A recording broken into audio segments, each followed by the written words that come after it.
روزہ ٹوٹنے کا پہلا سبب کیا ہے؟ منافذ بدن کے میں سے کسی منفذ کے ذریعے کوئی دوا، کوئی غذا، کوئی بھی چیز اندر داخل کرنے سے روزہ ٹوٹ جاتا ہے۔ منافذ بدن وہ سوراخ جن کا آپ کے پیٹ یا دماغ تک پیسج بنتا ہو۔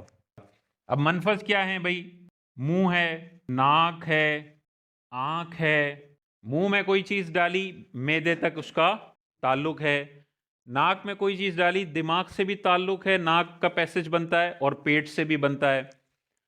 آنکھ میں کوئی چیز آپ دوائی ڈالیں، فوراً آپ کو حلق میں اس کی کڑواہٹ محسوس ہوگی، تو آنکھ کا اور حلق کا پیسج براہ راست ہے۔ تو ان سوراخوں کے ذریعے کوئی بھی دوا، غذا، کھانا پینا، دھواں انٹینشنلی اندر لے کر جانے سے روزہ ٹوٹ جائے گا۔ کان اگر ہم دیکھیں تو کان آج جدید سائنس بتاتی ہے، پہلے دور کے فتاوی میں آپ دیکھیں گے تو یہ لکھا ہوا ہے کہ کان سے بھی روزہ ٹوٹ جاتا ہے کان میں دوا ڈالنے سے، لیکن جدید سائنس یہ بتاتی ہے کان کا پیٹ سے کوئی پیسج نہیں ہے، کان کا دماغ سے کوئی پیسج اندر سے بند ہوتا ہے کان، ٹھیک ہے؟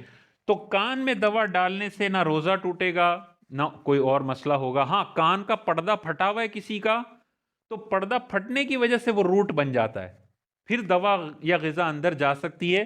جس کے کان کا پردہ سلامت ہے وہ کان میں دوا ڈالنا چاہے تو ڈال سکتا ہے، اس سے روزے پہ کوئی فرق نہیں پڑے گا۔ اور یہ ان میں تب ٹوٹے گا جب روزہ یاد ہو۔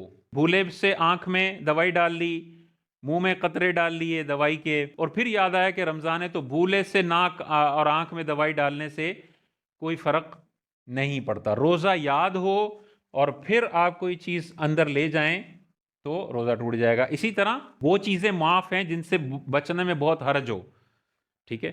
جیسے روڈ پہ آپ گھوم رہے ہیں، اتنا دھواں ہے، تو سانس کے ذریعے آپ دھواں اندر لے کر جا رہے ہیں، اس سے روزے پہ کوئی فرق نہیں پڑے گا۔ اسی طرح کوئی آٹے کی فیکٹری میں کام کر رہا ہے، تو آٹا گرد و غبار، آٹا اتنا اڑ رہا ہے کہ سانس کے ذریعے یقیناً وہ اندر جا رہا ہے، یہ معاف ہے، اس سے بچنا میں حرج ہے۔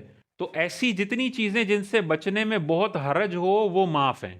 لیکن کوئی گاڑی کے جہاں سے دھواں نکل رہا ہے اندر جا کے کرتا ہے، تو اب اس نے جان بوجھ کے دھوئیں کو اندر لیا، یہ گاڑی کا دھواں اس کا روزہ توڑ دے گا۔ لیکن وہ ویسے کھڑا ہوا ہے، سانس لے رہا ہے، سانس لینا تو بند نہیں کر سکتا نا، تو سانس لے رہا ہے، اس کے ذریعے دھواں جا رہا ہے، مسئلہ نہیں۔ معلوم ہوا سگریٹ کا دھواں کوئی یوں کر کے کرتا ہے، ٹوٹ جائے گا۔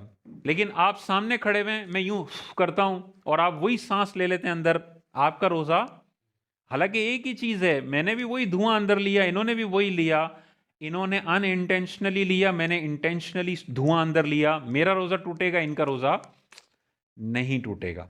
اچھا، یہ پہلی وجہ ہے۔ دوسری ہے خود پر غسل فرض کرنا۔ تو معلوم ہوا ازدواجی تعلق قائم کرنے سے دونوں کا روزہ ٹوٹ جائے گا، اور خود پر غسل فرض کرنے سے بھی روزہ ٹوٹ جائے گا۔ کسی بھی طریقے سے خود پر غسل فرض کر لیا تو فرض کرنے سے ہوتا ہے، غسل فرض ہو جائے خود بخود، آپ نے کیا نہ ہو تو روزہ نہیں ٹوٹتا۔ تو احتلام سے روزہ ٹوٹنے کا کوئی تعلق نہیں ہے، احتلام ہو جائے تو بس اٹھ کے غسل کر لیں، آپ کا روزہ قائم ہے۔ تیسرا ہے منہ بھر قے۔ الٹی سے، قے سے روزہ ٹوٹنے کے لیے 3 شرطیں ہیں کہ جب الٹی ہو رہی ہے اس کو روزہ یاد ہونا چاہیے، بھولا ہوا ہے روزہ اور 1000 الٹیاں کر لے، اس سے روزے پہ کوئی فرق نہیں پڑے گا۔ دوسرا، قے اتنی ہو کہ اس کو روکنا ممکن نہ ہو، اتنی پریشر سے جو قے آتی ہے نا، اس کو منہ بھر قے کہتے ہیں، کہ آپ روکنا چاہیں تب بھی وہ منہ سے نکلے گی، یہ منہ بھر قے ہوتی ہے، دوسری شرط۔ اور تیسری، اس نے خود کوئی عمل کیا ہو، گلے کے اندر ہاتھ ڈال کے یا کوئی ایسا عمل کیا ہو جس سے الٹی اس کو آئی ہے، آٹومیٹک الٹی نہ ہو، تب روزہ ٹوٹے گا۔ لیکن 90% کیسز میں الٹیاں آٹومیٹک آتی ہیں، آپ خود گلے میں انگلیاں ڈال کے الٹیاں نہیں کرتے۔ تو جہاں پر آپ نے انٹینشنلی الٹی کا کوئی عمل نہیں کیا، وہاں الٹی سے بہرحال روزے پہ کوئی فرق نہیں پڑے گا۔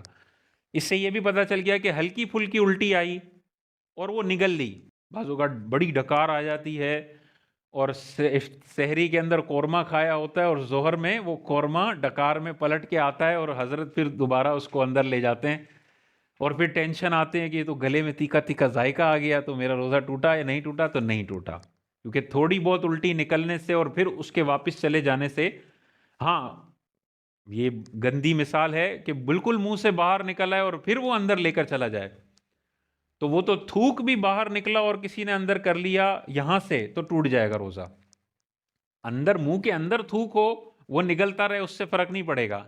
ہاں بہت زیادہ منہ میں تھوک جمع کر کے اس کو پی لینا یہ مکروہ لکھا ہے، لیکن اس سے بھی روزے پہ فرق نہیں پڑے گا. لیکن خدا نخواستہ تھوک باہر آیا اور اس نے اسے اندر لے لیا، اب روزہ ٹوٹ گیا کیونکہ یہ باہر سے کوئی چیز اندر لے کر جا رہا ہے. یہ 3 اسباب ہیں دنیا کے اندر روزہ ٹوٹنے کے، یہ اسباب ہیں بس. اس کے علاوہ روزہ ٹوٹنے کا تعلق اس کے علاوہ چیزوں سے روزہ ٹوٹنے کا بہرحال تعلق نہیں ہے.